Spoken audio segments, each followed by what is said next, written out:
Welcome to Kamala's kitchen. இன்றைக்கி நம்ம கிச்சனில் வத்தல் குழம்பு தான் செய்ய போகிறோம்.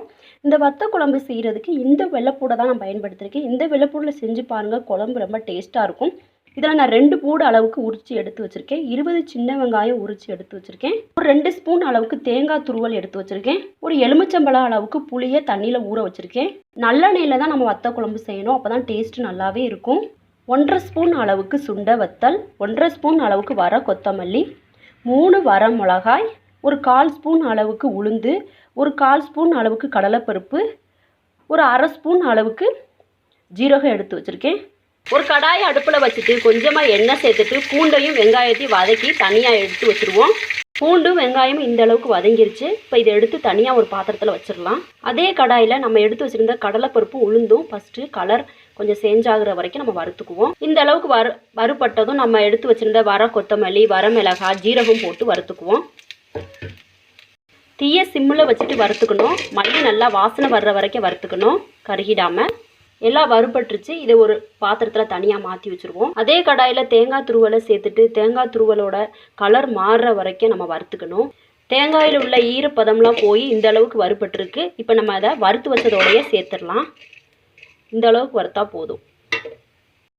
நம்ம வறுத்து வச்சுருந்ததெல்லாம் சூடு ஆறவும் மிக்சி ஜாரில் சேர்த்து அரைச்சிக்குவோம். புளியை கரைச்சி வடிகட்டி எடுத்துக்குவோம்.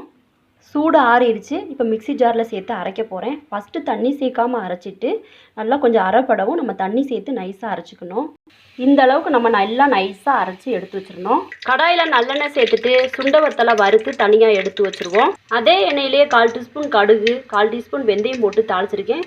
கருவேப்பிலை போட்டிருக்கேன். இப்போ நம்ம ஒரு 1/4 டீஸ்பூன் அளவுக்கு பெருங்காயத்தூள் சேர்த்துக்கலாம். அரைச்சி வச்சுருந்த விழுதை சேர்த்துட்டு நல்லா கலந்து விட்டுருவோம்.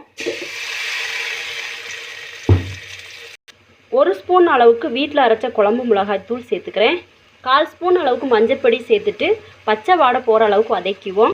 பச்சை வாடை போகிற அளவுக்கு வதக்கியாச்சு. நம்ம வதக்கி வச்சுருந்த பூண்டு வெங்காயத்தையும் சேர்த்து ஒரு கலந்து விட்டுறலாம். புளியை கரைச்சி வடிகட்டி வச்சுருக்கேன். இப்போ ஊற்ற போகிறேன். நான் தேவையான அளவு உப்பு போட்டுக்குவோம். குழம்புக்கு தேவையான அளவு உப்பு சேர்த்துக்கலாம். உப்பு சேர்த்தாச்சு. குழம்பு நல்லா கொதித்து வத்தட்டும். ஒரு பாத்திரத்தை போட்டு நம்ம மூடி வச்சுருவோம். குழம்பு நல்லா கொதிக்கட்டும். குழம்பு நல்லா கொதித்து எண்ணெய் பிரிஞ்சு வந்துருச்சு. இப்போ நம்ம தீயை சிம்மில் வச்சுட்டு நம்ம வறுத்து வச்சுருந்த சுண்டை வத்தலை சேர்த்துக்குவோம். சுண்டை வத்தலை சேர்த்துட்டு குழம்பு இன்னும் 1 நிமிஷம் கூட சிம்மிலேயே கொதிக்கட்டும். சிறிய நெல்லிக்காய் சைஸ் அளவுக்கு வெல்லம் சேர்த்துக்கிறேன்.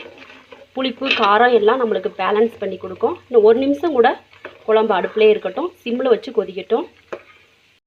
இந்த வத்த குழம்பு உங்கள் வீட்லேயும் செஞ்சு பார்த்துட்டு எப்படி வந்துச்சுன்னு கமெண்ட்ஸில் சொல்லுங்கள். இந்த வீடியோ உங்களுக்கு பிடிச்சிருந்துச்சுன்னா மறக்காமல் கமலாஸ் கிச்சனுக்கு சப்ஸ்கிரைப் பண்ணி சப்போர்ட் பண்ணுங்கள். தேங்க்ஸ் ஃபார் வாட்சிங்.